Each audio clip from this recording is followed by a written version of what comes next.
In this video, I will be showing you how to use Google Sheets to calculate the standard deviation of a data set. So um, for this example, I have a data set here of student test scores with several students, and the mean has already been calculated using Google Sheets. So what we're going to do right now is we're going to calculate the standard deviation of this same data set to give us more information about how meaningful this mean is.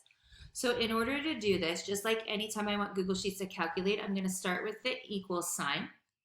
And as you can see in this case, it is suggesting what I might want.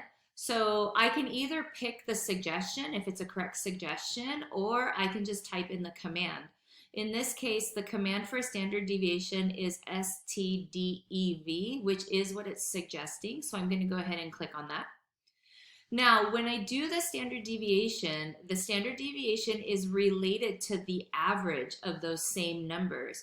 So whenever I calculate a standard deviation, the range of numbers that I'm using has to be the exact same range of numbers that I use to calculate the average.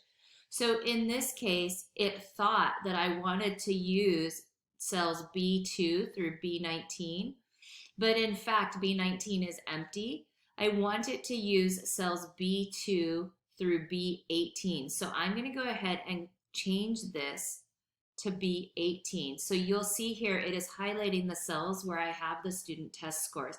I'm going to go ahead and hit return, and it's going to give me back a standard deviation. Now, let me show you really quick what I meant just a second ago. Notice when I click on standard deviation, if I double click on it, it highlights the numbers that were used to calculate that standard deviation.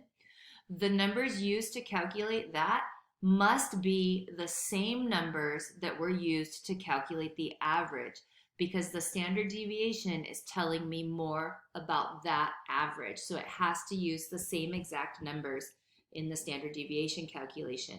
Now, something you'll notice is when it spit this out, it's giving it to me with a whole bunch of numbers after the decimal place. Well, conveniently, Google Sheets has a trick for fixing this.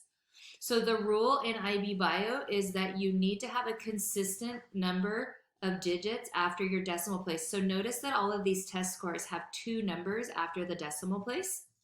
That's why my mean has 2 digits after the decimal place.